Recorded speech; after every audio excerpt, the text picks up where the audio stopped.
आम राज्य रे मोट 6798 पंचायत थिबा बेले सेथि मध्यरु 4373 पंचायत रे बैंक सुविधा नथिबा नजर रे रखी पूर्वतन सरकार बैंक सेवा पहुँची पारुनथिबा पंचायत मानकरे सीएसपी आउटलेट अथवा आम बैंक खोलिबाकू निष्पत्ति नैथिले। 2023 अगस्ट मास 11 तारिखरु तत्कालीन मुख्यमंत्री तथा वर्तमान विरोधी दलर नेता नवीन पट्टनायक 4373 पंचायत रे सीएसपी प्लस बैंकिंग आउटलेट खोलिबाकू निष्पत्ति नैथिले। State bank of India, Punjab national bank, bank of Baroda, bank of India, union bank, UCO bank भली राष्ट्रायत्त बैंक सह राजीनामा स्वाक्षर करथिले।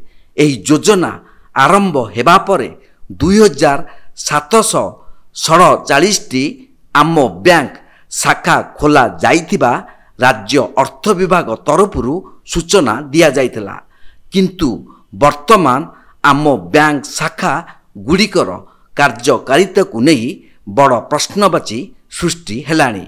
निज पंचायत रे बैंक सेवा नथिबारु अनेक वयस्क व्यक्ति, गर्भवती महिला, दिव्यांग ठारू आरंभ करी स्कूल कॉलेज पिला पर्यंत समस्ते बैंक सेवा पाई समस्यार सम्मुखीन हेउचंती।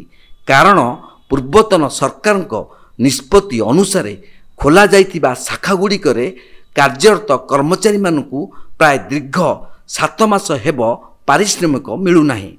पूर्वतन सरकार निष्पत्ति अनुसार चुक्तिनामा गोटे प्रकार थिबा बेले कार्यकारी आउ एक प्रकार हेबाकू लागिछि।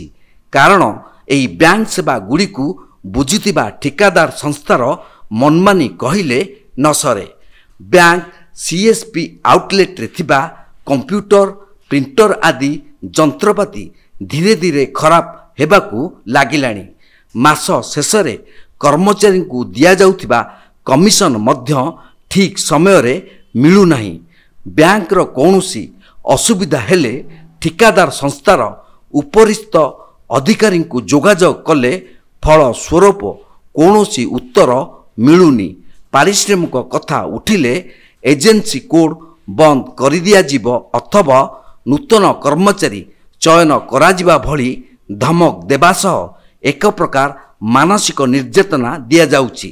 निरवच्छिन्न बैंक काम जारी रखिबा पई विद्युत इंटरनेट संजोग प्रति पंचायत रे गृह जोगई देबारे सरकार सहायता प्रदान रहिछि। आम बैंक खोलिबा फलरे वयस्क अवहेलित मानकू प्रदान करा जाउतिबा भत्ता निमंते दूर दूरांत पर्यंत दौड़ाकू आउ पड़ू नथिला। ग्रामांचल एवं अपहंच अंचल रे लोकंक हाथ पाहांतारे बैंक सेवा पहुँचीबा द्वारा लोक माने उपकृत हेउथिले एवं एथिरे काम करुथिबा सदस्या रोजगारक्षम होई पारिथिले।